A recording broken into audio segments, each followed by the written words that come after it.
Close your eyes and imagine the world at the turn of the 14th century, a fractured map, 1,000 banners fluttering in the wind, and the once mighty Byzantine Empire reduced to a shell of its former glory. Constantinople, the jewel of the East, still stands, but its walls watch over empty fields, abandoned villages, and provinces long lost to rivals. And in the northwest corner of Anatolia, near the borderlands, where Byzantium's last gasp meets the rising power of the Turks, a small frontier principality quietly gathers strength. Its leader is a man named Osman, son of Ertugrul, not yet a king, but dreaming like one. Some say he had a vision, a dream of a great tree, its roots drinking from the waters of the Tigris and the Nile, its branches stretching across 3 continents, its leaves shading mountains from the Caucasus to the Balkans. Whether it was divine prophecy or a tale told later to inspire his followers, this image becomes the heart of what will one day be called the Ottoman Empire. Sit back and picture the landscape: dusty fortresses perched on rocky hills, villages paying tribute to whoever rides through with the stronger army, and a thin crescent moon hanging over Anatolia's night sky. It is a land of shifting alliances, where Mongol warlords, Byzantine generals, and Turkic chieftains clash for power, and where destiny is shaped not in marble palaces, but in campfires and battlefields.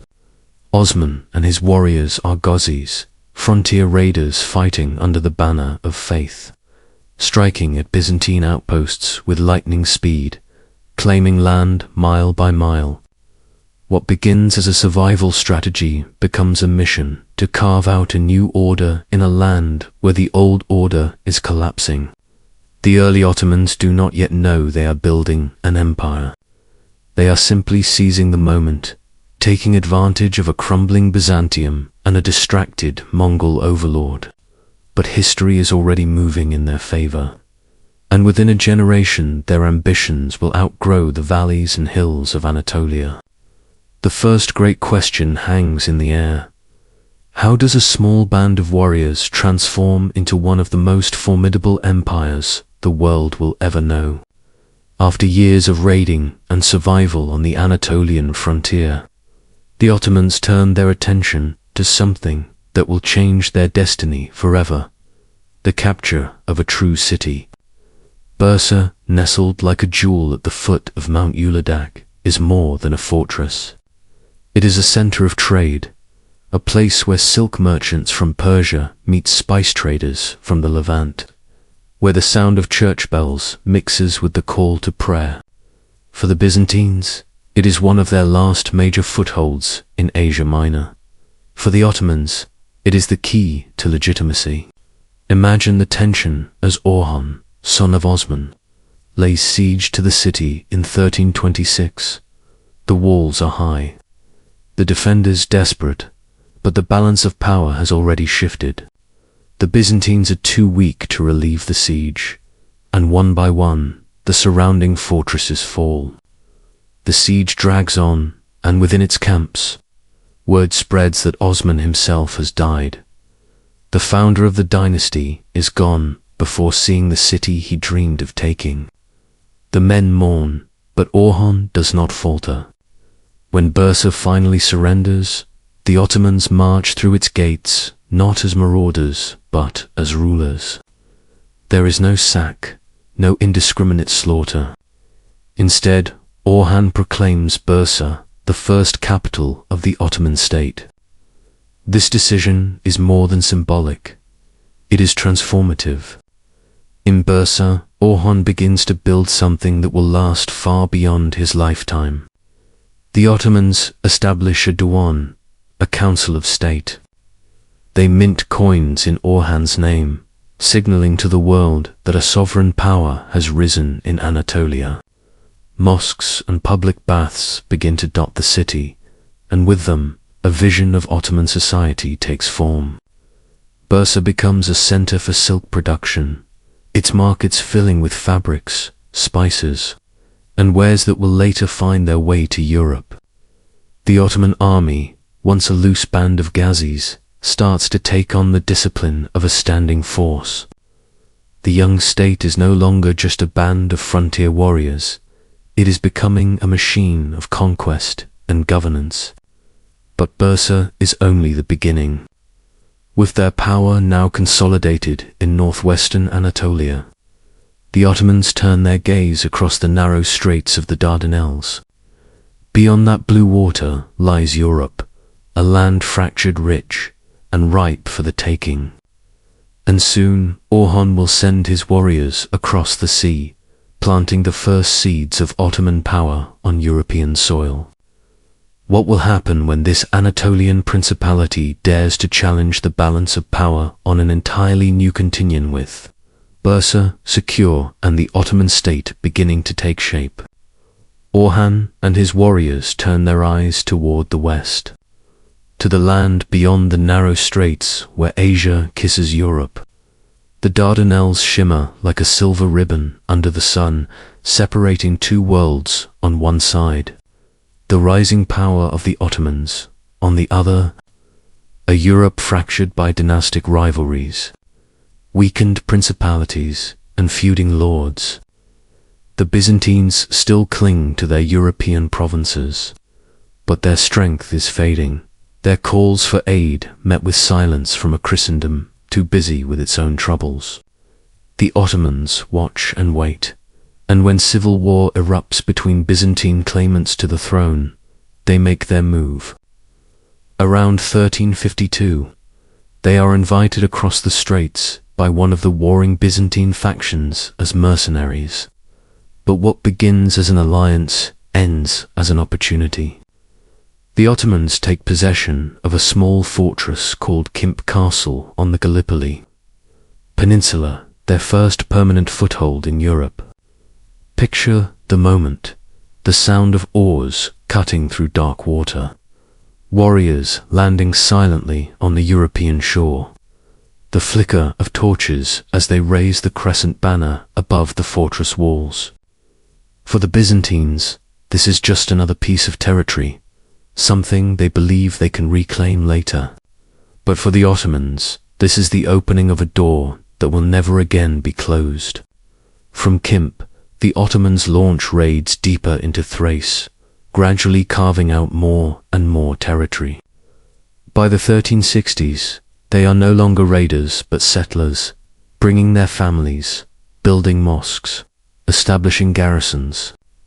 When Orhan dies, his successor Murad I continues the push. Under Murad, the Ottomans capture the great city of Adrianople, known today as Edirne, and move their capital therein, 1369. This move is bold, signaling that Europe is not just a target for plunder but a new heartland for the empire. Edirne becomes a hub of military planning and administration, positioned perfectly for campaigns into the Balkans. The Christian kingdoms of the region take notice, but their responses are divided and often too late. The Ottoman tree that Osman saw in his dream is growing fast, its roots now sunk into European soil. Yet the Balkans will not fall quietly. Ahead lies a series of battles that will shake kingdoms, summon crusades, and test whether this rising power can truly dominate two continents. From their new capital in Edirne, the Ottomans gaze north and west into a patchwork of Balkan kingdoms: Serbia, Bulgaria, Wallachia, lands rich with fertile valleys, mountain passes, and rivers that carry trade. These were once strong Christian realms, but in the late 14th century, they are fractured by feuds, dynastic disputes, and rival alliances. Murad I sees not just opportunity, but destiny. The Ottomans march into Thrace, subduing city after city, leaving behind garrisons and governors. They are not mere raiders. They are building something permanent. Some Balkan lords choose diplomacy over resistance, becoming Ottoman vassals, paying tribute in gold, and even offering their sons as hostages, boys who will grow to become Janissaries, loyal soldiers of the Sultan. But not all bend so easily. In 1389, the Christian princes form an army to stop the Ottoman advance. They gather at Kosovo Polje, the field of blackbirds, a place that will become immortal in both Serbian legend and Ottoman memory. Imagine the morning of battle, mist hanging low, the earth damp, the air tense with the weight of prayer and the clatter of arms. Murad rides among his troops, a figure both feared and revered. The clash is brutal and bloody. Chroniclers speak of hours of fighting, cavalry charges, arrows darkening the sky. By sunset, the Christian coalition is broken, its leaders dead or captured. But victory comes at a cost. Murad himself is assassinated, reportedly stabbed by a Serbian knight who feigned surrender. Murad's death could have shattered the Ottomans, but instead it becomes a moment of grim resolve. His son, Bazid, known as the Thunderbolt, is declared Sultan on the battlefield itself, vowing vengeance and continuing the campaign. The defeat at Kosovo shatters organized resistance in the Balkans, opening the way for further Ottoman expansion. Yet Europe does not sit idle. News of the rising Muslim power crossing ever deeper into Christian lands alarms the papacy and stirs calls for crusade. Over the next decades, more armies will march against the Ottomans, and more will be broken. Still, each clash leaves scars on both sides, feeding a cycle of war that will define the coming century. Europe has now recognized the Ottomans as not merely an eastern threat, but a central force that must be reckoned with. Bazid I, the Thunderbolt, wastes no time in proving worthy of his name. His reign is marked by a relentless tempo, campaigns launched, one after the other, with a speed that stuns both allies and enemies.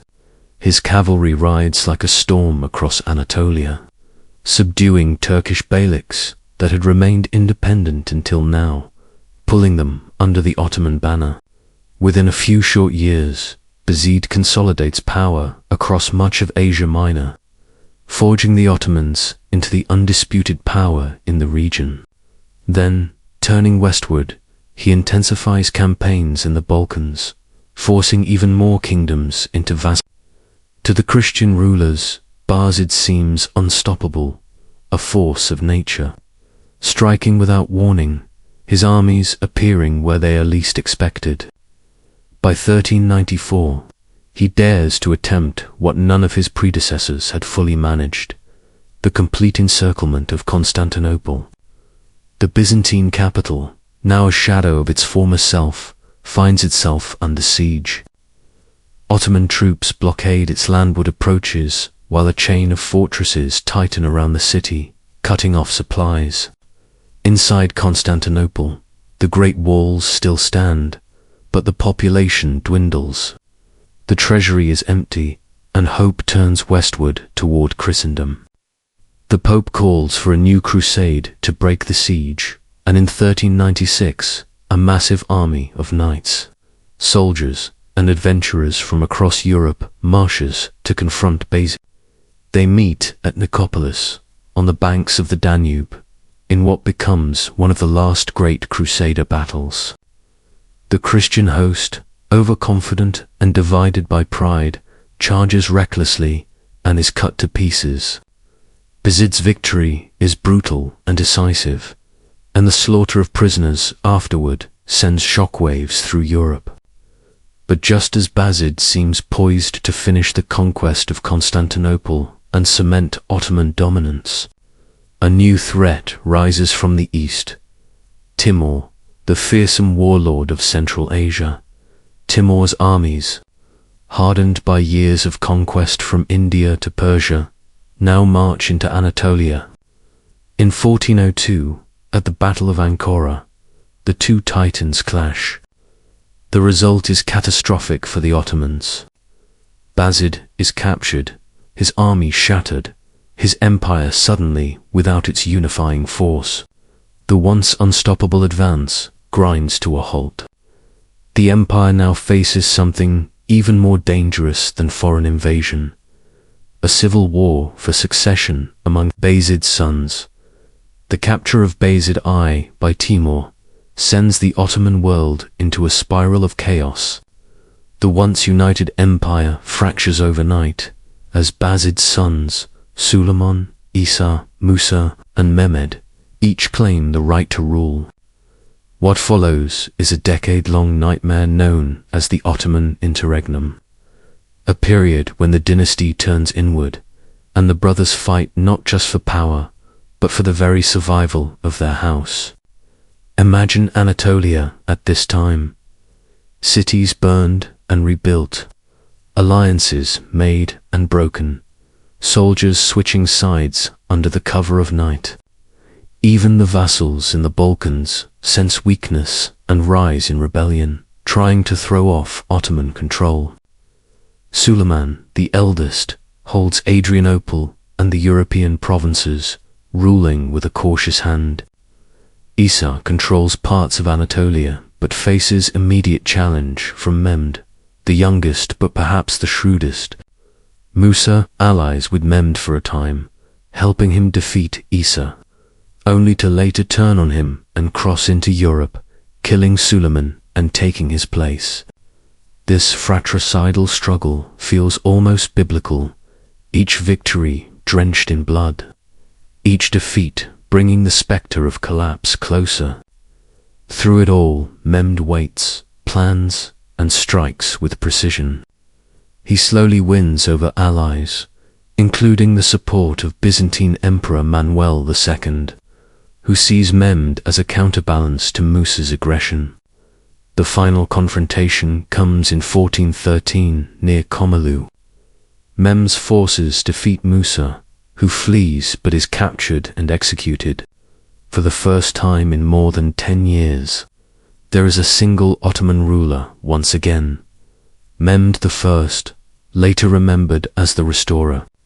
His first act is to stabilize the empire, rebuilding what was lost, repairing relations with vassals, and consolidating the loyalty of the Janissaries who had nearly torn the state apart. Mehmed's reign is brief, but crucial, a moment when the empire could have easily disintegrated into memory, but instead found its footing. The interregnum leaves scars, though it teaches the dynasty a brutal lesson. Survival requires unity, and unity must be enforced at all costs. In the years to come, this lesson will shape the grim tradition of fratricide, where future sultans will kill their own brothers to prevent another civil war. When Mehmed I dies in 1421, the fragile empire he stitched back together is handed to his young son Murad II. The empire is still vulnerable, and the Balkans remain restless. Immediately, pretenders rise, including a claimant supported by the Byzantines, who see an opportunity to destabilize their powerful neighbor. Murad responds decisively, crushing the rebellion and punishing Constantinople for meddling by besieging it once again. The message is clear. The Ottomans are not just restored, they are resurgent. Murad then turns his attention to the Balkans, where Hungary, Serbia, and Wallachia attempt to resist Ottoman dominance. The wars are relentless. Campaign after campaign pushes the frontier farther north, but victory is never complete. At Varna in 1444, a massive crusader army confronts Murad. By this point, Murad has temporarily abdicated in favor of his son, the 12-year-old Mehmed II, but the crisis forces him to return. The battle becomes one of the most dramatic in Ottoman history. Imagine the clash, Christian knights charging headlong, the ground trembling under hooves, the roar of cannons and the cries of men filling the air. Murad personally commands from the center. steadying his lines until the Hungarian king, Władysław, is slain, a moment that shatters the Crusader army's morale. The victory at Varna secures Ottoman dominance in the Balkans and cements Murad's reputation as a commander. Yet perhaps Murad's greatest legacy is not on the battlefield but in the palace. During his reign, the young Mehmed II, the future conqueror, is groomed for power. Mehmed is a prodigy, multilingual, fascinated by ancient history, and obsessed with the dream of taking Constantinople. Murad sees both promise and danger in his son's ambition. He abdicates once more, hoping to retire, but a renewed Crusader threat pulls him back yet again. This pattern of Murad's withdrawal and return gives Mehmed time to study, to plan, to imagine the day when he will finish what his forefathers began. When Murad finally dies in 1451, Mehmed ascends the throne not as a boy, but as a man ready to fulfill the centuries-old Ottoman destiny. The stage is now set for one of the most decisive moments in world history, the fall of Constantinople. When Mehmed II takes the throne in 1451, he is just 19 years old, brilliant, ambitious, and utterly fixated on a single goal, the capture of Constantinople.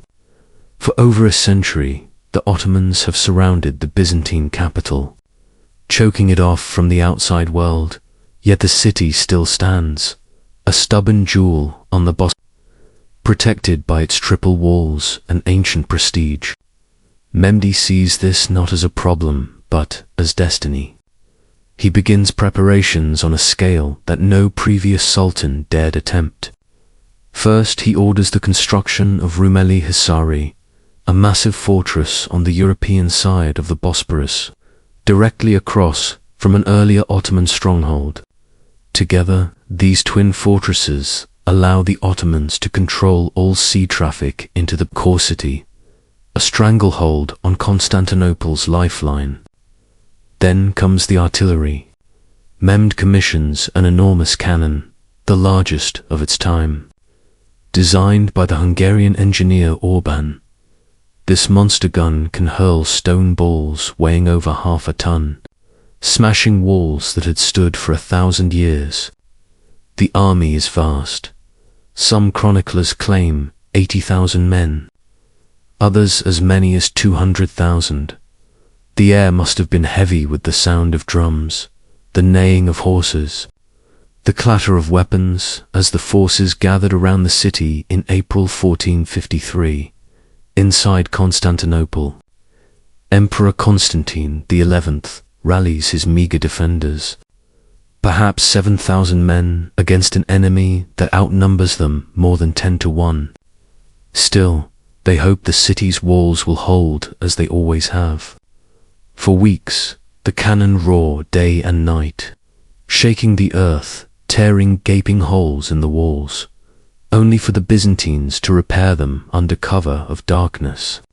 The siege becomes a contest of willpower, of endurance. Then, on the night of May 28, 1453, Mehmed gives the order for the final assault. Imagine the darkness, broken only by the light of torches, the distant chanting of prayers in the Ottoman camp, and the solemn liturgies inside Hagia Sophia. At dawn, wave after wave of soldiers hurl themselves at the walls. By mid-morning, the city's defenses finally collapse. Mehmed enters Constantinople, not as a destroyer, but as a conqueror, fulfilling his vision, transforming it into Istanbul, the new capital of the Ottoman Empire. When Mehmed II rode through the shattered gates of Constantinople on May 29, 1453, he did not see a city to be razed. He saw the future heart of a world empire. The city had been battered by weeks of relentless bombardment, its population reduced, its once proud neighborhoods scarred by fire and war. But Mehmed was not a mere conqueror. He was a builder, a strategist, and a man who understood symbolism. Constantinople was more than just a city. It was the bridge between East and West, the heir to Rome's legacy, and now it would become the Ottoman capital. Mehmed immediately began to repopulate the city, inviting Muslims, Christians, and Jews alike to settle within its walls. He understood that a great capital needed diversity, trade, and life flowing through its veins. The Hagia Sophia, the jewel of Byzantine Christianity, was converted into a mosque, not as an act of destruction, but as a statement that the city was reborn under new guardianship. The call to prayer now echoed beneath its great dome, mingling with the faint memory of church bells that had tolled for the last time the night before the city fell. Mehmed rebuilt the markets, repaired the aqueducts, and restored order. He established the Topkapi Palace as the seat of imperial power, a sprawling complex overlooking the Bosporus, where the Sultan could gaze upon the meeting point of two continents. The city began to hum with activity again, merchants unloading goods from Venice and Cairo, scholars debating in the new madrasas, architects drawing plans for the next great mosque. Mehmed's policies were deliberate. He wanted Istanbul to be more than a military prize. He wanted it to be the cultural and economic heart of the empire, a capital that would rival Rome at its peak. The rebuilding effort was so massive that within a generation, Istanbul had regained its place as one of the great cities of the world. But beneath this renewal, something deeper was taking shape, an imperial identity. A sense that the Ottomans were no longer just a dynasty of warriors, but the heirs to a civilization that now stretched across 3 continents, with Constantinople secure and transformed into Istanbul. Mehmed II turned his attention outward once more. The fall of the Byzantine capital had sent shockwaves through Europe. But it was not the end of Mehmed's ambitions. It was only the beginning. To him, the conquest of Constantinople was a gateway, not a finale. From his new capital, Mehmed reorganized the military and the administration to match his imperial vision. The Janissaries, his elite infantry corps, were expanded and retrained, while a new legal code standardized governance across his growing empire. Then came the campaigns. The Peloponnesian Peninsula, still dotted with Byzantine holdouts, was subdued. The Genoese colonies along the Black Sea coast fell one by one, giving Mehmed control of vital trade routes and turning the Black Sea into what chroniclers would call an Ottoman lake. In 1461, he conquered Trebizond, the last remnant of the Byzantine Empire, bringing to a close over 1,000 years of Byzantine history. But his ambitions did not stop at the former Byzantine world. Mehmed set his sights on the Balkans, capturing Serbia in 1459, Bosnia in 1463, and pushing deep into Wallachia, clashing with the infamous Vlad III, better known as Vlad the Impaler. The conflict was brutal, with Vlad using scorched earth tactics and psychological warfare, famously leaving fields of impaled soldiers as a grim warning. Yet even this ferocious resistance could only slow the Ottoman advance. In Anatolia, Mehmed crushed rival Turkic beyliks, consolidating the region under a single sultanate and eliminating any challenge to Ottoman supremacy. His empire now stretched from the Danube to the Euphrates, from the Black Sea to the Aegean. Mehmed even dreamed of taking Rome itself, imagining himself as the true successor to the Caesars. Plans were drawn, fleets were built, but fate intervened. In 1481, Mehmed died suddenly at the age of 49, leaving behind a realm that had doubled in size during his reign. The conqueror had turned the Ottomans from a regional power into an empire that stood as a central player in the politics of Europe, Asia, and the Middle East. His death, however, also opened a new chapter, one of succession struggles and the question of who would carry forward his vision. After the death of Mehmed II, the empire teetered on the edge of potential chaos. Succession in the Ottoman realm was never guaranteed to be peaceful, and for Bayezid too. The task of inheriting such a vast and newly expanded empire was daunting. Known less for conquest and more for prudence, Bayezid understood that survival and stability were as vital as expansion. He immediately faced challenges both at home and abroad. Internally, rival princes and powerful factions, including ambitious viziers and remnants of local Anatolian beyliks, threatened to fragment the empire. To assert his authority, Bayezid skillfully balanced diplomacy with selective displays of military force, quelling rebellions before they could grow into existential threats. He also reinforced the central bureaucracy, improving tax collection and legal systems, drawing on members' administrative foundations. Externally, Europe watched the Ottoman Empire with a mixture of fear and fascination. Bayezid navigated a complex web of alliances and enmities, particularly with Venice, Hungary, and the Mamluks in Egypt.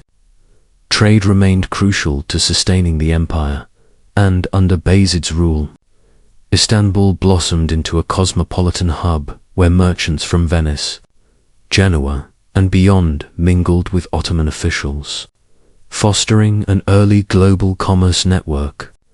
Religious and cultural policies became central to his governance. Bayezid supported Islamic scholarship and built monumental mosques and educational institutions, while simultaneously allowing Christian and Jewish communities a measure of autonomy under the millet system. This pragmatic approach prevented immediate uprisings in the newly conquered territories and maintained relative peace in a diverse empire. The Sultan's reign also saw the arrival of refugees from Spain, expelled during the Reconquista, many of whom contributed skills, knowledge, and trade networks to the Ottoman state. Yet despite his careful consolidation, tensions simmered beneath the surface. Rivalries among the royal family, growing pressures from European powers, and the challenges of governing a multi-ethnic, multi-religious empire foreshadowed future upheavals. Bayezid II passed away in 1512, leaving a stronger, more administratively coherent empire, but one that would soon face its greatest test under the bold ambitions of his son. Suleiman I, his reign reminds us that empire is as much about stewardship and strategy as it is about conquest.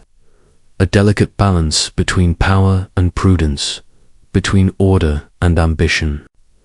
And with Bayezid's death, the stage was set for a new chapter, one that would propel the Ottoman Empire into its most fearsome and expansive era. When Suleiman I ascended the throne in 1512, the Ottoman Empire was already formidable, but Suleiman's ambitions would propel it into a new dimension of power. Known as Suleiman the Grim, he combined ruthless decisiveness with strategic brilliance, transforming the Ottomans from a regional power into a dominant imperial force across the Middle East. His first priority was securing the eastern frontiers. The Safavid Empire in Persia posed a religious and political challenge, promoting Shia Islam in territories that the Sunni Ottomans considered theirs. In a decisive and bloody confrontation at the Battle of Chaldiran in 1514, Suleiman's forces, equipped with superior artillery and firearms, crushed the. This victory not only secured eastern Anatolia, but also demonstrated the growing importance of military modernization and gunpowder technology in Ottoman warfare. Following his triumph in the east, Suleiman turned his attention southward, toward the Mamluk Sultanate in Egypt, which controlled the holy cities of Mecca and Medina, as well as the wealth of Egypt itself. The campaign was swift and merciless. By 1517, the Ottomans had conquered Cairo, incorporated Egypt into their empire, and brought the holy cities under Ottoman protection. This victory elevated the Sultan to the prestigious role of Caliph, giving him religious legitimacy that extended far beyond his military conquests. The empire now stretched from the Danube to the Red Sea, encompassing vast territories of economic, strategic, and religious importance. Trade routes flourished under Ottoman control, linking the Mediterranean, the Red Sea, and the Indian Ocean. Coffee, spices, silk, and other luxury goods began to flow more freely under Ottoman auspices, creating wealth and attracting merchants from Europe and Asia alike. Yet Selim's reign was not only about conquest. It was about consolidation. He reorganized the administration of these new territories, incorporating Mamluk elites where useful, while imposing the Ottoman provincial system to ensure loyalty and efficient tax collection. Despite his military successes, Selim's rule was marked by tension and internal purges, eliminating rivals and dissenters to secure the throne.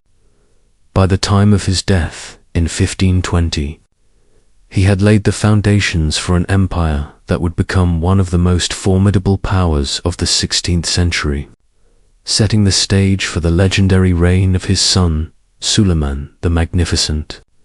But how would this vast empire maintain coherence amid such rapid expansion? That question would define the next golden age of the Ottomans. When Suleiman I ascended the Ottoman throne in 1520, the empire was poised on the edge of greatness. Yet the path ahead was fraught with challenges that would define his legendary reign.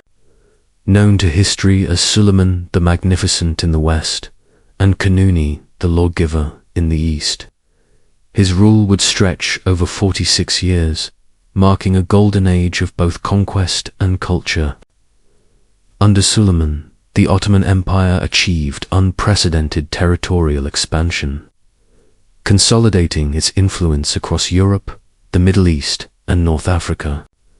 The siege of Rhodes in 1522, and the decisive campaigns in Hungary, culminating at the Battle of Mohacs in Iwar-Alil, shattered opposition and extended Ottoman control deep into Central Europe. By 1529, the Ottomans launched the first siege of Vienna, signaling their capacity to project power at the heart of Europe, though ultimately unsuccessful. Yet Suleiman's greatness was not confined to the battlefield. At home, he undertook sweeping legal reforms, harmonizing Islamic law with practical governance to stabilize a diverse and sprawling empire. His canon, or secular laws, addressed taxation, criminal justice, and administrative procedures, ensuring that citizens, regardless of status or religion, were subject to a coherent legal system. This duality of military might and domestic reform solidified the Ottoman state as a sophisticated, centralized empire. Cities flourished, commerce expanded, and Istanbul became a hub of trade, art, and learning. Architects like Mimar Sinan reshaped the skyline, leaving behind masterpieces such as the Suleimani Mosque, a symbol of imperial grandeur and religious devotion. Suleiman's court became a center of culture, drawing poets, scholars, and diplomats from across the known world, creating an atmosphere where art, law, and military ambition intertwined seamlessly. Yet, even amid triumph, the empire faced the undercurrents of tension, succession struggles, provincial unrest, and the delicate balance between religious authority and state power. Suleiman's personal life mirrored this complexity, with intrigue, love, and tragedy shaping the Sultanate in ways that echoed throughout Ottoman history. By the end of his reign in 1566, the empire spanned 3 continents, with unmatched military, economic, and cultural influence. But the seeds of future challenges were already being sown, hidden beneath the veneer of magnificence. How would this vast empire maintain cohesion after the reign of such a towering figure? That question would haunt his successors, setting the stage for centuries of both brilliance and decline. As the shadow of Suleiman the Magnificent receded, the Ottoman Empire faced the daunting task of preserving its vast territories and complex administration. The Sultan who followed him inherited not only the prestige of a golden age, but also the subtle cracks that expansion and centralized power had wrought. Succession in the Ottoman court was often a deadly game. The empire's tradition of fratricide, though intended to prevent civil war, sowed fear and intrigue among princes. Each new ruler confronted the challenge of asserting authority over a sprawling domain that stretched from the Hungarian plains to the deserts of Arabia, and from the North African coast to the Caucasus. Administratively, the empire relied on a delicate balance between the Sultan, the viziers, and provincial governors. The Grand Vizier emerged as the Sultan's primary executor of policy, often wielding immense power, but always under the omnipresent authority of the throne. The provincial governors, known as beys and pashas, collected taxes, maintained order, and commanded local troops, yet their ambitions frequently clashed with Istanbul's central authority. Meanwhile, the Janissary corps, once the disciplined backbone of Ottoman military might, began to grow unruly, wielding influence far beyond the barracks. Over time, they would become a political force capable of deposing sultans and reshaping policy, revealing the tension between innovation and tradition within the military hierarchy. Economically, the empire benefited from continued trade routes linking Europe, Asia, and Africa, but the influx of precious metals from the New World and the rise of European maritime dominance slowly eroded Ottoman control over commerce. The Silk Roads, once arteries of wealth, were increasingly challenged by Atlantic trade networks, forcing the empire to adapt or risk decline. On the cultural front, arts and architecture continued to flourish. Yet the court had to navigate changing tastes and the growing presence of European diplomats and merchants. Religious authority remained a cornerstone of legitimacy, but balancing the demands of a multi-ethnic, multi-religious empire tested the Sultanate at every level. Scholars, administrators, and local leaders all played roles in a fragile equilibrium, where each reform or decree rippled across thousands of miles and millions of subjects. In this period, one sees the dual nature of the Ottoman state, formidable and cultured on the surface, yet increasingly strained beneath. The question lingered: could this vast empire maintain unity and strength in the face of internal tensions, growing external threats, and the inexorable march of time? The answer would begin to unfold slowly as the empire entered an era defined not just by conquest, but by the struggle to modernize while preserving centuries-old traditions. By the late 18th century, the Ottoman Empire found itself caught between centuries of tradition and the relentless pressure of change. Repeated defeats at the hands of Russia exposed the limitations of the empire's military. Some observers whispered that Peter the Great's reforms had given the Russians a decisive edge, leaving Ottoman leaders to confront an uncomfortable truth: their army, once feared and disciplined, had fallen behind. Sultan Selim Tigo, a visionary yet cautious ruler, sought to modernize the forces along European lines. He established the Nizam-i Sedid, or New Order Army, trained by foreign instructors and equipped with contemporary weapons. Yet, this bold experiment ran into entrenched opposition. The Janissaries, once the empire's elite defenders, had become a reactionary and anarchic force, resistant to change. Jealous of their privileges and wary of new structures, they staged violent revolts, undermining Selim's reforms and ultimately leading to his tragic downfall. His successor, Mahmud II, would later confront the same problem with far greater ruthlessness. In 1826, the Janissary core was obliterated in a bloody purge, a brutal statement that modernization could not be ignored. This period of military upheaval coincided with rising nationalist movements within the empire's European provinces. The Serbian Revolution, beginning in 1804, signaled a shift towards self-determination, challenging centuries of Ottoman suzerainty. By 1830, Serbia achieved hereditary monarchy under its own dynasty, a small yet significant erosion of Ottoman control. The Greek War of Independence soon followed, erupting in 1821.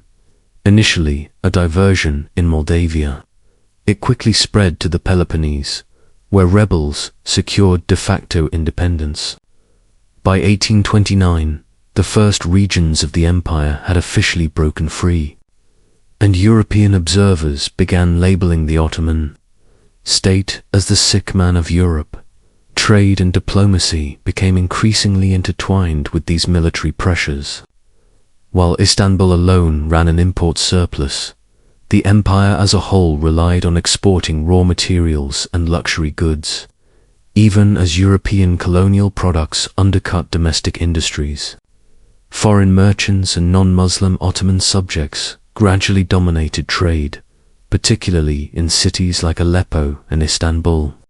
The interplay of military weakness, internal revolt, and economic realignment created a tense atmosphere.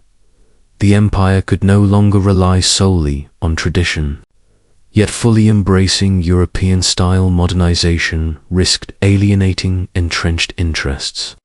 The question loomed over every decision: could the empire reform fast enough to survive the growing threat of Europe and the restless ambitions of its own provinces?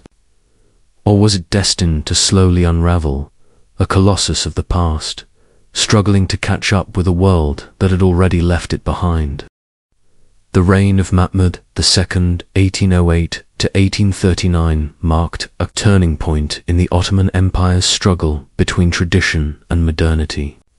Emerging from the chaos left by Janissary revolts and internal rebellions, Mahmud II understood that survival demanded transformation. His first and most symbolic act was the elimination of the Janissary core in 1826, a violent and public demonstration that resistance to reform would be met with absolute force. This decisive move cleared the path for sweeping changes across the empire's military, administrative, and societal structures. Mahmud II's vision extended beyond the barracks. He sought a systematic modernization that would align the empire with European standards while maintaining its Islamic identity. In 1839, these ambitions crystallized in the Edict of Tanzimat, a series of reforms whose literal meaning, organization, belied their radical impact. The Tanzimat reforms promised equality before the law, regardless of religion or ethnicity, signaling a profound shift in governance. Military service became regularized, introducing a conscripted army trained along modern lines. Legal codes were revised, drawing inspiration from French models, replacing centuries of purely religious law with secular frameworks. Education underwent dramatic changes, with schools and academies established to cultivate a new class of administrators and intellectuals. Infrastructure also transformed under these reforms. Postal services, telegraphs, and early railways began to connect the sprawling empire in ways previously unimaginable.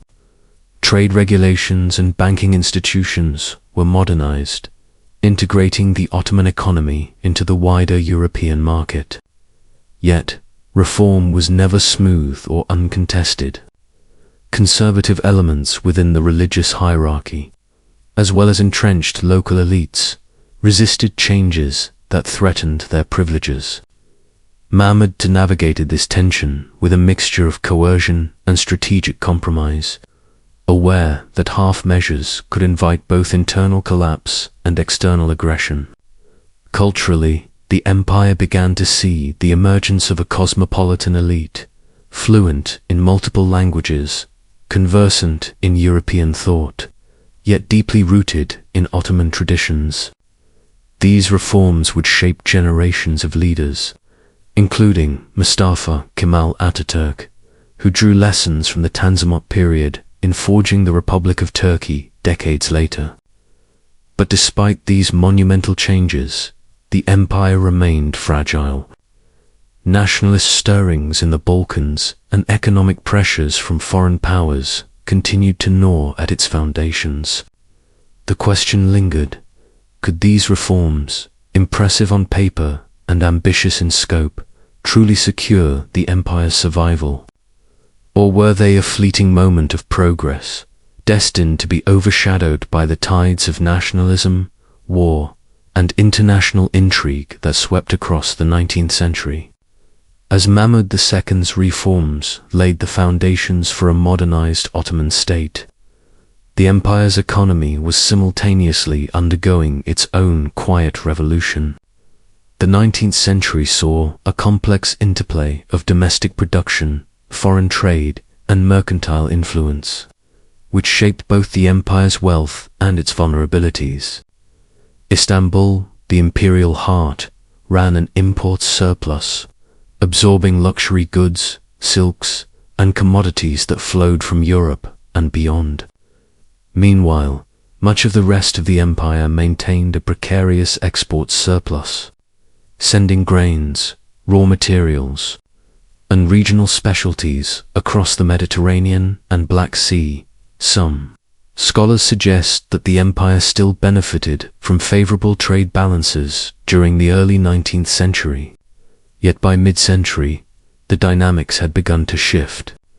Foreign merchants, particularly Europeans, initially dominated the bustling ports and marketplaces, profiting from the empire's vast resources and strategic location.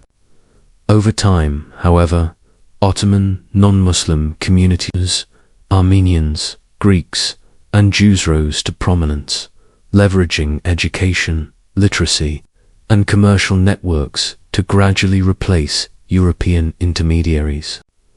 Aleppo alone, for instance, issued over 1,500 certificates to non-Muslims for trade privileges by the late 18th century, a trend that only intensified during the Tanzimat period. Internal trade remained largely in Muslim hands, linking the Anatolian interior with the cosmopolitan coastal cities, yet even here modernization left its mark. The introduction of new banking systems, post offices, telegraphs, and the eventual establishment of the Ottoman Stock Exchange reflected an economy increasingly integrated into global networks. Factories replaced guilds, railways expanded regional connectivity, and paper banknotes standardized transactions in a way that had been unthinkable a generation earlier. Yet these advances came with new vulnerabilities. Imported European goods, produced by industrial-scale operations often relying on slave labor, undercut Ottoman artisans, pushing traditional industries to the margins. Economic dependence on foreign loans, first taken during the Crimean War, left the empire beholden to European creditors and subject to political pressures. Through all this, the empire's wealth and trade patterns were reshaping society itself.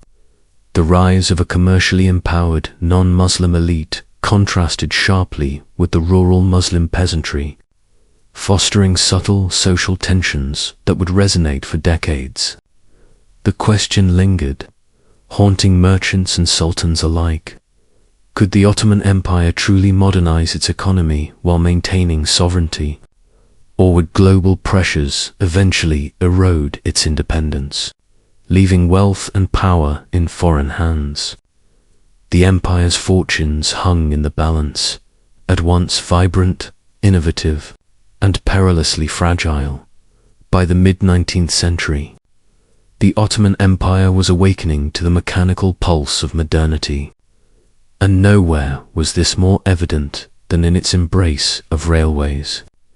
Picture the vast Anatolian landscapes, the arid stretches of Mesopotamia, and the verdant plains of the Balkans, now intersected by iron rails that promised speed, connectivity, and control.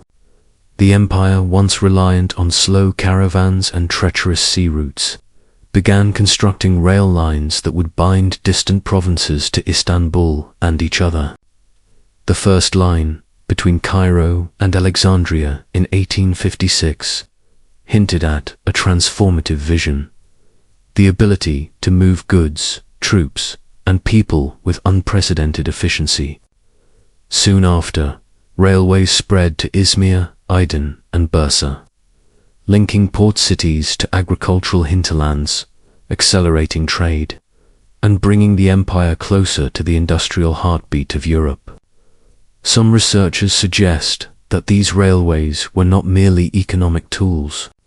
They were instruments of central authority, meant to project Ottoman power into rebellious or semi-autonomous provinces. From one line to the next, ambitious projects like the Keminsdefur, Oriento, and the Baghdad Railway began to thread the empire's distant corners, promising a new era of empire-wide cohesion. Yet, the construction of these lines was never just a technical challenge. It was a geopolitical puzzle. Foreign engineers, often German, French, or British, brought expertise but also vested interests, embedding European influence deep within Ottoman infrastructure. Critics at the time warned that each kilometer of rail might carry more than cargo it could carry foreign dominance. The railways, alongside telegraphs, post offices, and steam-powered ferries, became the lifeblood of modernization, shrinking distances, connecting markets, and redefining the speed of communication. Istanbul itself transformed. The city's waterfronts bustled with ferries, ferrying merchants and officials, while inland tracks carried the harvest of Anatolia to the bustling capitals. Yet, the ambition was tempered by the empire's economic fragility. Loans taken for construction tied the state to European creditors, while uneven development meant that some regions benefited far more than others, deepening regional disparities. The railways symbolized both the promise and the peril of modernization, arteries of connectivity, yes, but also channels of vulnerability, projecting imperial ambition while exposing the empire to external pressures. As steam engines roared across tracks stretching from Istanbul to Baghdad, the empire hurtled toward a future that was both exhilarating and uncertain. What would these iron veins mean for the Ottoman state in the decades to come, when nationalism, war, and foreign intervention began to challenge its very survival? In 1853, the Ottoman Empire found itself pulled into a vortex of great power rivalry that would leave an indelible mark on its fate. Imagine the stormy shores of the Black Sea, where cannons roared and fleets clashed, as Britain, France, and Sardinia joined the Ottomans against the relentless advance of Russia. The Crimean War was not merely a battle over territory. It was a struggle for influence, prestige, and survival, unfolding across multiple theaters, from the Crimean Peninsula to the Caucasus, from the Baltic to the Pacific. For the Ottomans, the war was a baptism by fire in modern warfare. New technologies, the telegraph, steamships, and railways introduced a terrifying efficiency, and the empire scrambled to adapt. Some historians argue that the conflict exposed the limitations of Ottoman military reform. Even as the young conscripted army faced the disciplined forces of European powers, others suggest that it was also a demonstration of resilience as the empire survived against a formidable foe, bolstered by its temporary European allies. Istanbul's streets hummed with tension and anticipation as the government coordinated logistics, requisitioned resources, and prepared to mobilize troops across its sprawling territories. Beyond the battlefield, the war sent ripples through Ottoman society and economy. The empire took its first foreign loans in 1854, binding its fate ever closer to European creditors. Inflation, debt, and supply shortages followed, creating a complex web of dependency and vulnerability. Yet the war also brought a measure of recognition. The Treaty of Paris in 1856 secured Ottoman control over key regions and reaffirmed its place in European diplomacy, at least temporarily. This fragile balance, however, masked deeper currents of instability.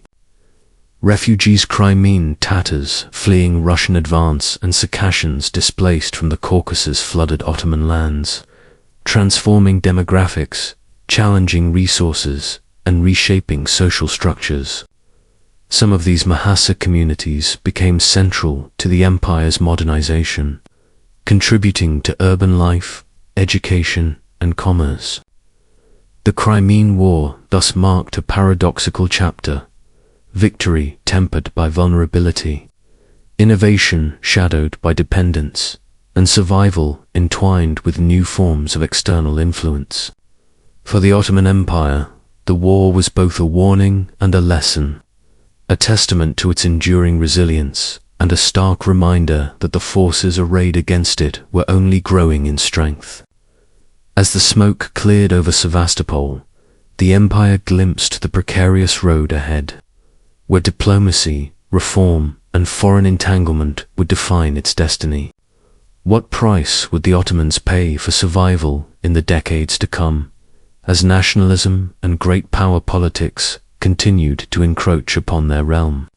As the 19th century progressed, the Ottoman Empire became a refuge and a crossroads for displaced peoples, reshaping its very identity. Waves of migration swept across its territories, particularly from the Balkans, Crimea, and the Caucasus.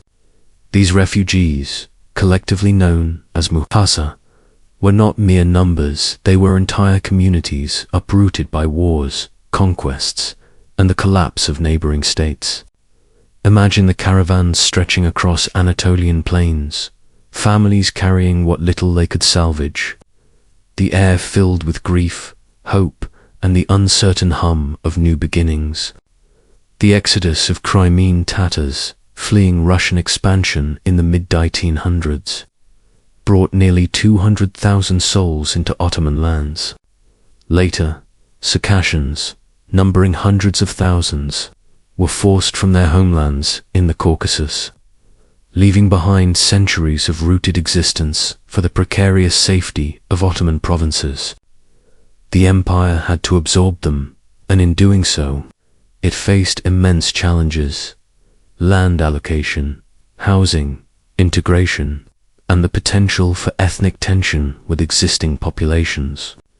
Some historians argue that these challenges exposed administrative weaknesses, while others suggest that they spurred social and economic adaptation, driving urban growth, agricultural expansion, and the diversification of local economies. Mahassa communities often settled in border regions and urban centers, bringing with them distinctive cultures, languages, and crafts. In cities like Istanbul, Aleppo, and Thessaloniki, their presence was transformative, influencing commerce, education, and even the military. Many of the refugees became intermediaries between the Ottoman state and European powers, familiar with foreign languages and customs. Some served in new schools, introducing modern education methods, while others contributed to the emerging industrial and trade networks. Yet their arrival also sparked anxiety among established populations, particularly Muslims and Turks in Anatolia, as they perceived competition for resources and influence. Beyond the social fabric, the Muhajir migration had lasting political implications. These communities became part of the Ottoman narrative of resilience, a living testament to the empire's capacity to shelter the displaced, but also a harbinger of demographic shifts that would shape nationalist tensions in the decades to come. Their presence highlighted the fragility and adaptability of the Ottoman state, caught between tradition and the pressures of modernization, survival, and empire-wide cohesion. As these migrants planted roots in foreign soil, the empire itself was forced to evolve, raising profound questions. Could a state built on centuries of conquest absorb such change? Or would these shifts accelerate the unraveling of its ancient order? By the mid-19th century, the Ottoman Empire, long a mosaic of peoples and faiths, faced a force it could neither conquer nor ignore: nationalism. Across its European provinces, ideas of self-determination began to take root. Inspired by revolutions in Western Europe and the successes of independent states, the Balkans, a region of striking landscapes from craggy mountains to fertile plains, became the epicenter of this awakening. In towns and villages, local communities, bound by language, faith, and shared history, started to question centuries of Ottoman rule.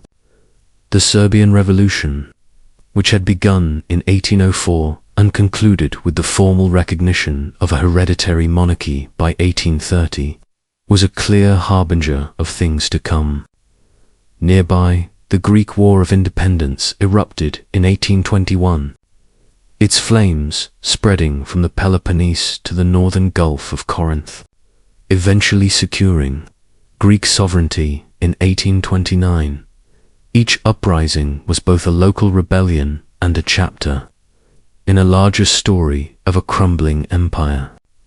European powers watched intently, some intervening openly, others manipulating events from the shadows.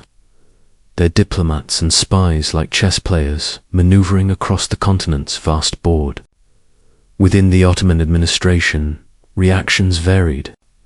Reformers hoped that granting limited autonomy or civil rights could stem unrest, while traditionalists argued for repression. The Tanzimat reforms of 1839, promising equality and modernization, attempted to weave loyalty into a patchwork of ethnicities, but they arrived too late to fully contain the swelling tide of nationalist sentiment. Revolts were not merely political. They were deeply cultural, fueled by language, religion, and historical memory. Songs, folk tales, and local legends stoked communal pride, reminding each group of what they had lost and what they hoped to reclaim.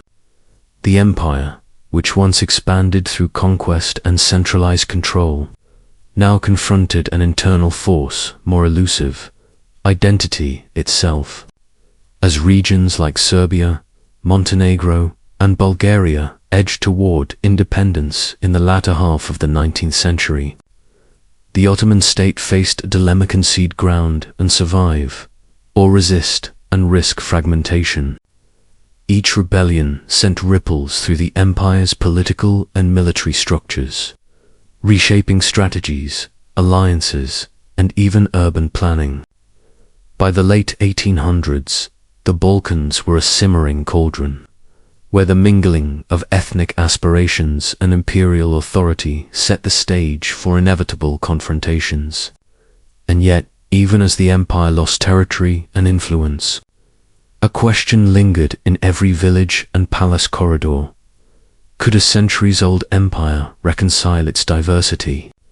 or was it destined to fracture under the weight of its own complexity? By the summer of 1878, the Ottoman Empire stood at a crossroads of history, weakened by years of war, rebellion, and internal unrest. The Russo-Turkish War of 1877 to 1878 had ended in catastrophic defeat, with Russian forces advancing deep into the Balkans and Ottoman allies scrambling to hold the line. Europe's great powers, wary of further instability and eager to maintain a delicate balance, convened at the Congress of Berlin from June to July of that year. In the grand halls of Berlin, lined with gilded walls and echoing with the voices of statesmen, maps were redrawn, borders shifted, and the fate of millions decided with ink and diplomacy. German Chancellor Otto von Bismarck, presiding over the conference, attempted to mediate between rival ambitions, but the underlying tension was palpable. For the Ottoman Empire, the outcome was a bitter mix of partial victories and humiliating concessions. Bulgaria, previously liberated by Russian forces, was divided, with Eastern Rumelia returned to Ottoman administration under strict European oversight, while Macedonia remained under Ottoman control but fragile, contested, and rife with nationalist agitation. Serbia, Montenegro, and Romania achieved full independence, though each ceded or exchanged portions of territory to appease neighboring powers. The empire's authority in Europe, already eroded by decades of reform and rebellion, was now formally curtailed. Austria-Hungary capitalized on this fragility, occupying Bosnia-Herzegovina and establishing a military presence in Novi Pazar, signaling the empire's inability to enforce its sovereignty in even its own lands. Meanwhile, Britain leveraged the situation to assume control over Cyprus, framing it as a strategic necessity, while France extended its influence over Tunisia.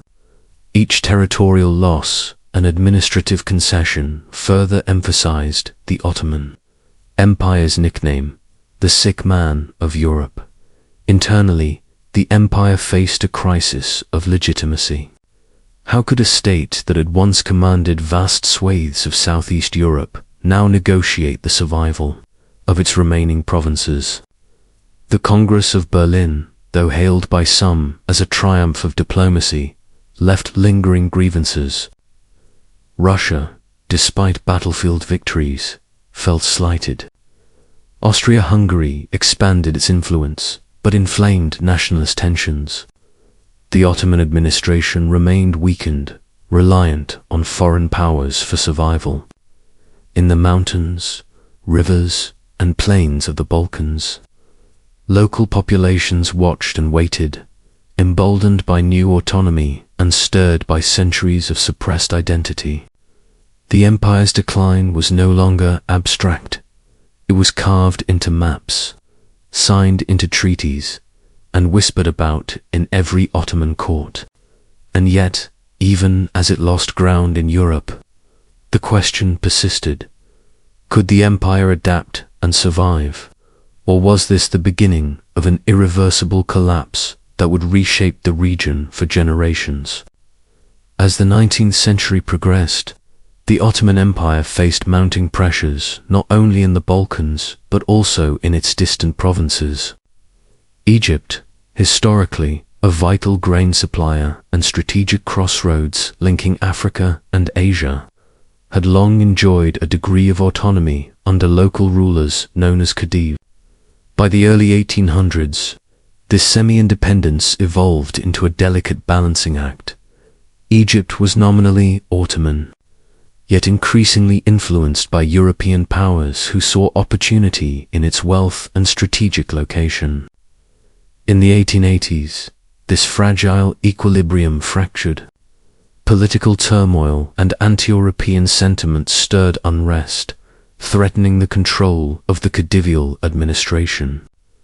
In April 1882, The waters of Alexandria became tense with the looming presence of British and French warships, their steel hulls cutting through the Mediterranean haze. Officially, their mission was to stabilize Egypt, protect European lives, and support the ruling Khedivial authority. But beneath the surface lay ambitions of control and influence over trade, resources, and strategic corridors. By August, British forces moved decisively, landing troops and occupying the country under the pretext of quelling the Yoruba revolt, a nationalist uprising demanding political reform and reduction of foreign debt influence. The Ottoman Sultan, distant and weakened, could do little to intervene, watching as European powers imposed their will over one of his empire's most prosperous provinces. Egypt and Sudan, while still technically Ottoman territories, fell under effective British control, a situation formalized with the outbreak of World War I in 1914, when Britain annexed them outright. The local population endured these changes with a mixture of resignation and resistance, caught between centuries-old Ottoman rule and the new realities of European occupation. European banks, investors, and infrastructure projects increasingly dictated economic life, altering the patterns of trade and agricultural production. Cotton fields, canals, and ports became intertwined with European financial networks, transforming the landscape both physically and economically. Yet, even under occupation, Egyptian society retained layers of Ottoman and local culture, language, and administration, blending old hierarchies with the new order. This delicate tension, the interplay between imperial authority, local autonomy, and foreign interference, would continue to shape Egypt's path well into the 20th century. And in the broader story of the Ottoman Empire, Egypt's occupation served as a stark reminder. The empire's power was no longer absolute, its influence over distant provinces fragile, and its future uncertain, hanging precariously on the edge of global politics. As the Ottoman Empire struggled to modernize and consolidate its vast, diverse territories, the Tanzimat reforms of the mid-19th century sought to create equality among all subjects, regardless of religion or ethnicity. The Armenian community, long established in eastern Anatolia and other parts of the empire, became a central focus of these reforms. Under the Tanzimat, Armenians were granted a constitution and the right to form a national assembly, offering a level of self-governance unprecedented in Ottoman history. This new legal framework, codified in 1863 as the Armenian National Constitution, consisted of 150 articles drafted by the Armenian defining governance, taxation, education, and legal rights. Some historians argue that these reforms empowered the Armenian community, giving them tools to advance economically and politically, while others suggest the reforms only highlighted the growing divide between Ottoman Muslims and Christians. Indeed, the Christian population, benefiting from higher literacy rates and access to schools established under Tanzimat, began to outpace Muslim communities in education and commerce. By the early 20th century, Armenians and other Christians dominated sectors of trade, finance, and administration in urban centers like Istanbul, creating resentment among the Muslim majority who had been slower to adapt to the new socio-economic structures. Tensions were further aggravated by external pressures. European powers closely monitored the empire's treatment of its Christian subjects, at times using humanitarian concerns as a pretext to intervene in Ottoman affairs. In eastern Anatolia, where Armenians were concentrated, a delicate balance existed between loyalty to the empire and a growing desire for security and autonomy. These pressures eventually erupted into violent confrontations in the 1890s, when the Hamidian massacres claimed the lives of tens of thousands of Armenians. While the official justification was to suppress rebellious elements, the massacres revealed deep fractures in the Ottoman system and the volatility of ethnic tensions that had been simmering beneath the surface for decades. Some scholars argue that the Tanzimat reforms, though progressive, inadvertently magnified ethnic consciousness and highlighted disparities in opportunity, creating conditions where resentment could fester. Others note that Armenians, caught between loyalty and survival, were navigating an impossible political landscape shaped by internal reforms, external scrutiny, and rising nationalism. These events foreshadowed even greater tragedies in the years to come, leaving questions about the empire's ability to reconcile modernization with its multi-ethnic composition, and whether reform could ever truly unite an empire on the brink of dissolution. By the mid-19th century, the Ottoman Empire, often called the sick man of Europe, recognized that survival depended not just on diplomacy or military might, but on the mastery of technology. The winds of modernization swept across Istanbul and Anatolia, bringing with them iron tracks and electric pulses that promised to shrink distances and reshape the empire's vast, fragmented landscape. Railways became the arteries of ambition, connecting ports and cities that had once been separated by days of arduous travel. In 1856, the Cairo-Alexandria and Izmir-Selçukadin lines were inaugurated, their iron rails glinting under the Mediterranean sun. Soon, tracks snaked across Europe and the Middle East, Ruskuk to Varna, Istanbul to Belovo, and eventually the legendary Baghdad Railway, reaching into the heart of Mesopotamia by 1904. Each line was more than a transport route. It was a statement of intent, a symbol that the empire could harness modern engineering to bridge cultures and economies. Alongside the railways, the telegraph revolutionized communication, its electric signals slicing across continents with unprecedented speed. Samuel Morse's invention reached Istanbul in 1847, personally tested by Sultan Abdülmecid, who marveled at the blinking pulses carrying messages faster than any courier. Telegraph lines stretched from Istanbul to Adrianople and beyond, creating a network that allowed governors, military commanders, and merchants to coordinate in ways unthinkable just decades earlier. The first telegraph administration was established, followed by the Ministry of Post and Telegraph, and by 1909, Istanbul boasted its first manual telephone exchange. These innovations intertwined with commerce, diplomacy, and military planning, subtly altering power dynamics within the empire. Factories replaced guilds, post offices linked distant provinces, and modern universities trained a new generation of administrators and engineers who would later shape the Republic of Turkey. Yet for all the promise of technology, challenges lingered. Foreign control of key infrastructure, especially railways financed by Germany or Britain, left the empire dependent in critical sectors. Ambitious projects like the Baghdad Railway raised suspicion from European powers, worried that strategic lines could tip the balance in wartime. Some suggest that technological modernization, while impressive, was both a lifeline and a leash, offering progress while exposing vulnerabilities.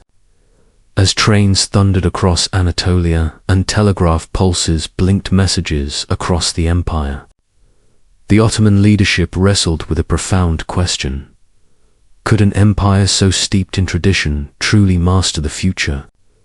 Or were these innovations merely delaying an inevitable decline? The answer would unfold in the conflicts and revolutions of the decades to come. shaping the empire's destiny in ways few could yet imagine. The year was 1853, and the Ottoman Empire, long called the sick man of Europe, found itself at the center of a dangerous storm. The Crimean War erupted, a clash not just of armies, but of empires, ideologies, and ambitions. Russia sought to expand its influence over the weakening Ottomans, aiming to control the strategic Black Sea and protect Orthodox Christians under Ottoman rule.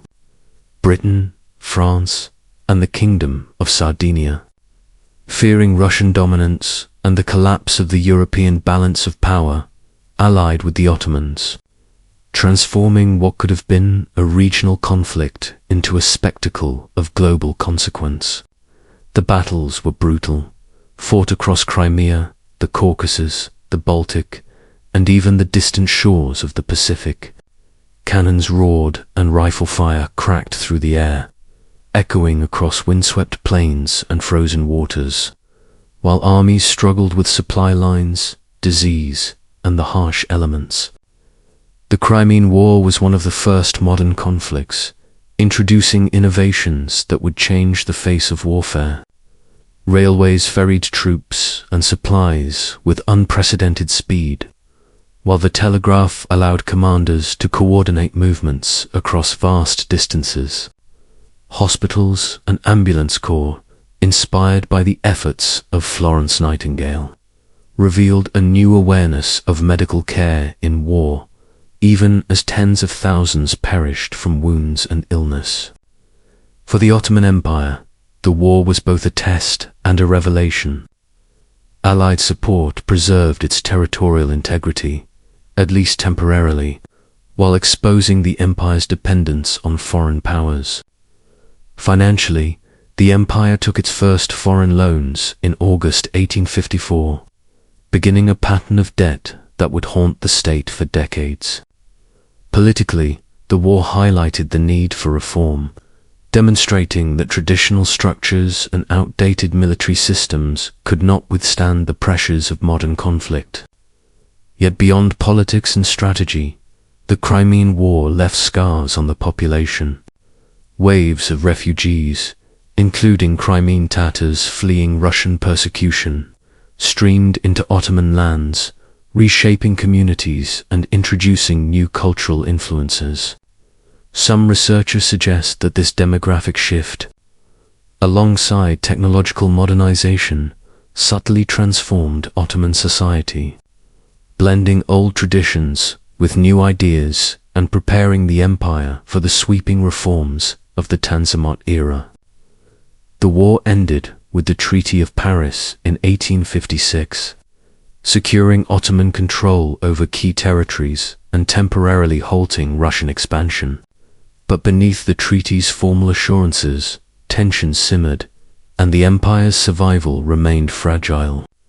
The question lingered: could a state so battered by war and dependent on foreign support endure the storms that history had yet to unleash? As the 19th century unfolded, a quiet but unstoppable force began to ripple through the lands of the Ottoman Empire. Nationalism.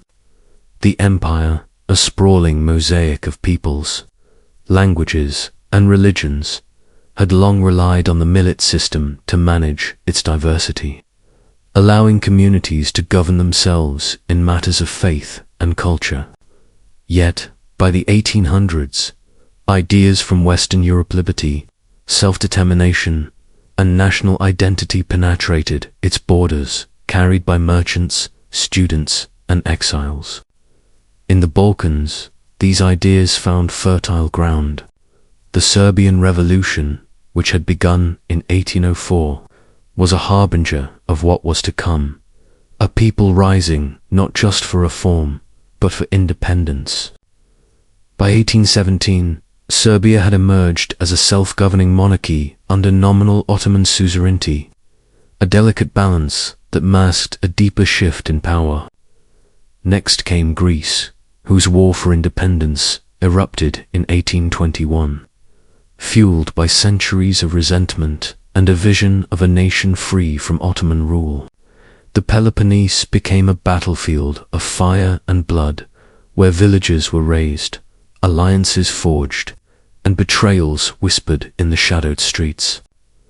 By 1829, Greece had won recognition, marking the first significant territorial loss for the empire in the Balkans. Yet these uprisings were not isolated incidents. They were symptoms of a growing, inexorable force. From Wallachia and Moldavia to Montenegro, local populations began to assert their identity, pushing against centuries of imperial authority. Some scholars suggest that the Tanzimat reforms, though progressive, came too late to reverse the tide. Measures meant to unify secular laws, military modernization, and civil equality could not quell the rising demand for self. Within the empire, these nationalist stirrings created tensions that rippled across society. Muslim populations, fearing loss of influence, watched as Christian communities gained educational advantages and economic power. Across the Balkans, revolutionary committees plotted, foreign powers whispered promises, and Ottoman officials scrambled to maintain control. Each rebellion, each declaration of independence, weakened the empire's grip, reshaping borders and communities alike. The question looming over Istanbul was no longer just about governance or reform. It was existential. Could the empire survive a century in which its own subjects sought to redefine the very meaning of the state? And as we move from one rebellion to the next, from Serbia to Greece and beyond, the story of the Ottoman Empire becomes a tale of transformation, tension, and the irresistible pull of national identity. By the late 1870s, the Ottoman Empire had been battered not just by internal strife, but by the rising ambitions of European powers. The Russo-Turkish War of 1877 to 1878 ended in disaster for the Ottomans, with Russian forces and their Balkan allies pressing deep into Ottoman territories. The resulting Treaty of San Stefano granted large swaths of land to Bulgaria, Serbia, and Montenegro, but Europe was not content to allow a single power to dominate the region. Enter the Congress of Berlin, held between June and July 1878, convened by the great powers of Europe to redraw the map of the Balkans and, ostensibly, to stabilize the volatile region. German Chancellor Otto von Bismarck presided, navigating a delicate web of rivalries, alliances, and grudges that stretched back decades. At the Congress, territorial adjustments were made with cold precision. Bulgaria was carved into two entities. Eastern Rumelia returned to nominal Ottoman control, and Macedonia remained under Turkish administration, an arrangement designed to placate competing interests, but pleasing no one entirely. Serbia and Montenegro achieved full independence, yet their territorial ambitions were curtailed. Romania, though recognized as fully sovereign, was forced to cede Bessarabia to Russia, fueling long-term grievances. The Ottoman Empire, the once mighty sick man of Europe, found itself diminished and humiliated, clinging to lands that had been part of its heartland for centuries. Austria-Hungary, seizing the opportunity, unilaterally occupied Bosnia-Herzegovina and the Sanjak of Novi Pazar, signaling a bold challenge to Ottoman sovereignty. Meanwhile, Britain gained control of Cyprus, and France tightened its grip on Tunisia, foreshadowing the empire's slow dismemberment in North Africa. The Congress of Berlin was hailed by diplomats as a triumph of negotiation. Yet beneath the polished veneer lay festering resentment. Bulgarians felt cheated, Russians humiliated, and Ottoman Turks left to grapple with the reality of their declining power. In the Balkans, the seeds of future conflicts were tensions between Slavs, Turks, and Austrians would simmer for decades, erupting in wars that the Ottoman Empire could no longer control. The empire, once a dominant force linking Europe, Asia, and Africa, had become a fragile patchwork of territories, vulnerable to both internal rebellion and external exploitation. The question lingered over Istanbul: how long could a state, weakened by external pressures and internal divisions, survive in a world that no longer bowed to its authority? From the redrawn borders of Berlin, the stage was set for a century of upheaval, migration, and further loss, a prelude to the twilight of an empire whose shadow had once stretched across continents as the 19th century drew to a close. The Ottoman Empire found itself clinging to fragments of its once vast dominion, struggling to maintain authority over distant provinces while external powers circled hungrily. Egypt, historically a jewel of the empire, had long enjoyed a degree of autonomy under the rule of local khedives. By the 1880s, however, internal unrest, nationalist uprisings, and mounting European economic interests created a volatile mix. In April 1882, the port city of Alexandria became the stage for an unprecedented show of force. British and French warships appeared to restore order, ostensibly supporting the Khedive, yet in reality asserting imperial influence over the region.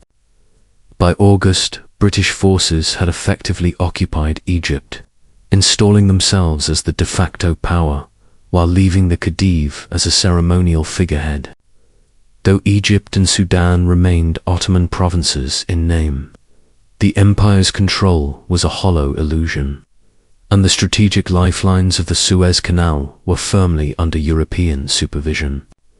Beyond Egypt, the Ottoman grip on North Africa had steadily weakened. Algeria fell to French conquest in 1830.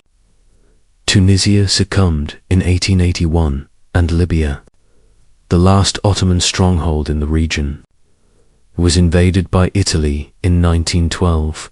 Each loss chipped away at the empire's prestige, eroding both wealth and influence. As these territories slipped from Ottoman hands, the empire faced waves of internal and external pressures. Local elites often collaborated with foreign powers. Nationalist movements gained momentum, and the central authority in Istanbul struggled to project its power across seas and deserts. Meanwhile, these territorial retreats were mirrored by demographic shifts. As Muslim populations from the Balkans, Crimea, and the Caucasus displaced by wars, persecution, or famine sought refuge in Anatolia and remaining Ottoman lands. The influx of these muhasiyas reshaped the social, cultural, and economic fabric of the empire's heartland, infusing Istanbul and other cities with new communities, skills, and tensions. The Ottoman Empire, though still nominally ruling millions across Anatolia, the Arabian Peninsula, and isolated provinces of North Africa, was increasingly a state on paper rather than in practice. Every lost province whispered of vulnerability, every occupation underscored dependence, and every exodus of loyal subjects hinted at an empire teetering on the edge of irrelevance. As the sun set over Alexandria and the deserts of Libya, the Ottoman world was shrinking, leaving only a tenuous skeleton of a once mighty empire increasingly at the mercy of foreign powers. Internal discontent and the relentless tides of history. The question now loomed larger than ever. Could the Ottoman heartlands survive the storm that had already consumed so much of their realm? As the Ottoman Empire entered the final decades of the 19th century, internal fractures began to widen into visible fault lines, and nowhere was this more pronounced than in its eastern provinces. The Armenians, a Christian minority with a long and rich history within Ottoman lands, had been granted a degree of autonomy and constitutional rights under the Tanzimat reforms and the Armenian National Constitution of 1863 for a time. This created a fragile equilibrium. Armenians managed their own schools, councils, and civil institutions, enjoying privileges and freedoms denied to other groups.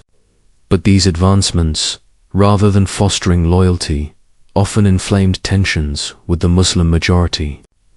Many Muslim communities, witnessing the growing prosperity and influence of Armenians, viewed these developments with suspicion and resentment, seeing in them a subtle shift in power dynamics that threatened the traditional social order.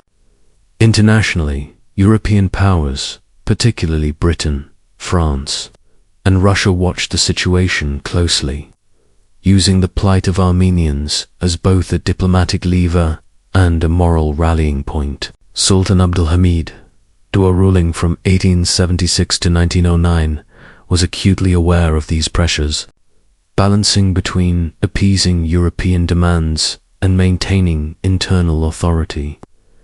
He opted for a brutal policy of suppression. Between 1894 and 1896, what came to be known as the Hamidian massacres erupted. Reports vary, but estimates suggest that between 100,000 and 300,000 Armenians were killed in a campaign of violence, forced displacement, and terror. Villages were razed, families annihilated, and fear became a pervasive tool of control. Armenian resistance did emerge, most notably with the seizure of the Ottoman Bank in Istanbul in 1896, intended to draw European attention to the massacres.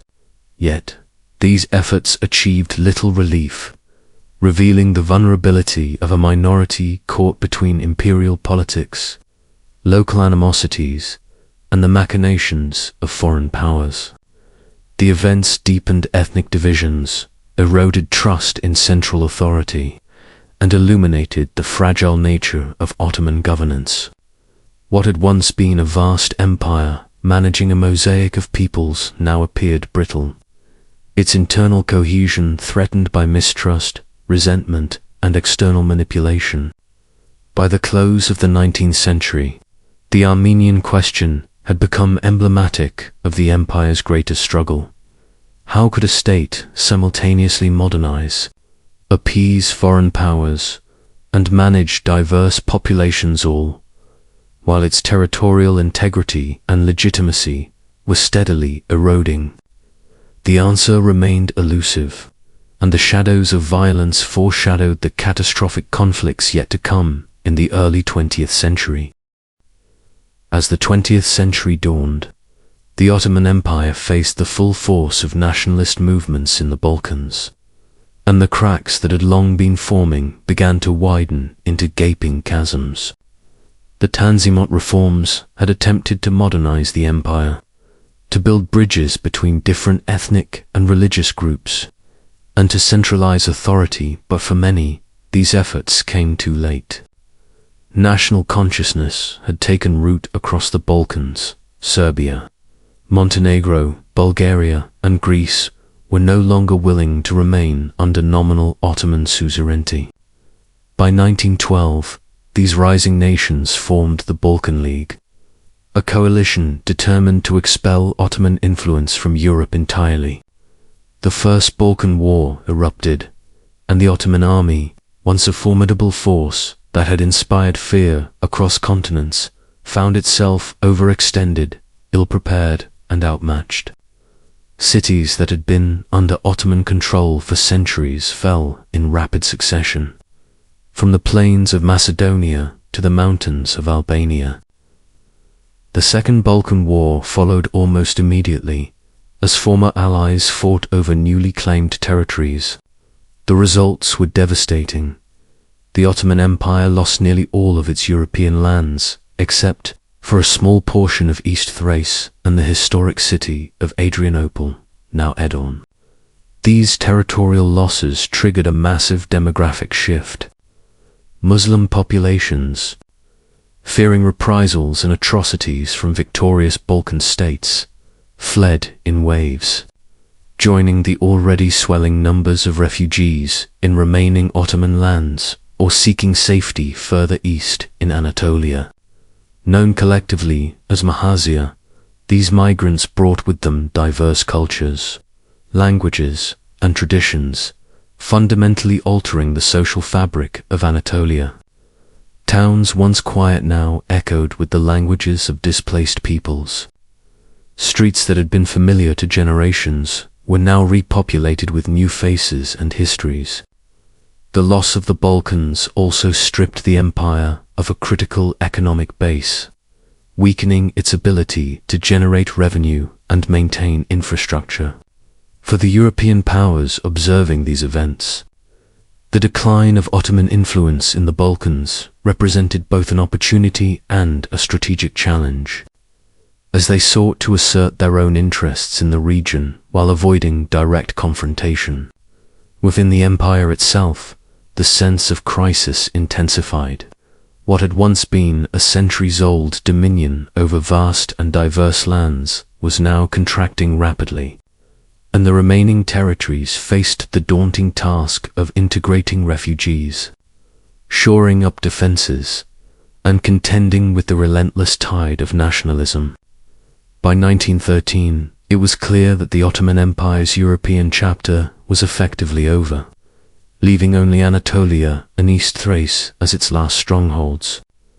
The empire was shrinking, its heart bleeding away, and its future uncertain. By 1914, the Ottoman Empire, already weakened by decades of territorial losses, political turmoil, and economic strain, found itself drawn into the most devastating conflict the world had yet seen, the First World War. Amid shifting alliances and secret agreements, the Ottoman leadership forged a pact with Germany, hoping to protect its remaining territories and regain some influence. This Ottoman-German alliance set the stage for a war that would stretch across continents and redefine borders. Early in the war, the Goben and Breslau incident marked the empire's formal entry to German warships sought refuge in Ottoman waters, and when they attacked Russian ports under Ottoman colors, the empire was irrevocably pulled into the conflict. The Middle Eastern front became a sprawling theater of both conventional battles and brutal guerrilla campaigns. Initially, Ottoman forces achieved remarkable successes. The trenches of Gallipoli saw fierce Ottoman defense against Allied attempts to seize the Dardanelles, and the siege of Kut in Mesopotamia humiliated British forces, yet victories were fleeting. The Caucasus campaign against Russia, compounded by logistical failures and harsh winters, became a disaster, exposing the empire's military weaknesses and undermining morale. Meanwhile, internal policies created waves of suffering. Fearing collaboration between Armenian populations and advancing Russian forces, the Ottoman government enacted the Tekke Law in 1915, forcibly deporting Armenians from eastern Anatolia to southern provinces. Historians estimate hundreds of thousands perished in the ensuing marches, a tragedy now recognized as the Armenian genocide. On another front, the Arab Revolt, beginning in 1916, stirred nationalist fervor across the Arabian Peninsula. British support for Arab insurgents weakened Ottoman authority, cutting off critical supply lines and destabilizing key cities. As the war dragged on, the empire's cohesion eroded, its infrastructure faltered, and food shortages ravaged civilian populations. By the time the Armistice of Mudros was signed in October 1918, Ottoman control had shrunk to fragments: Yemen, parts of Syria and Iraq, and sections of Anatolia remained under nominal rule, while Allied forces occupied key cities, including Constantinople. For centuries, the empire had balanced conquest, diplomacy, and cultural integration. Now, it faced dissolution on a scale never before imagined. The once mighty Ottoman state, which had survived for over 600 years, teetered on the edge of extinction, leaving a vacuum that would reshape the Middle East forever. The collapse of the Ottoman Empire did not mark the end of Turkish resilience. In the aftermath of World War I, the occupation of Constantinople and the strategic city of Izmir by Allied forces ignited a spark of national resistance. Mustafa Kemal Pasha, a seasoned military commander, emerged as the figurehead of a determined movement, rallying fragmented forces and ordinary citizens alike under the banner of Turkish independence. The struggle that followed, known as the Turkish War of Independence 1919 to 1923, was both brutal and decisive, a clash between the remnants of an empire and the encroaching powers that sought to partition its lands. Across Anatolia, battles raged, villages were fortified, and cities became arenas of strategy and survival. The war was as much about identity as it was about territory. The Turkish people fought not only to reclaim lands, but to redefine themselves as a sovereign nation, separate from the multi-ethnic empire that had once ruled vast regions of Europe, Asia, and Africa. By 1922, the momentum had shifted irreversibly.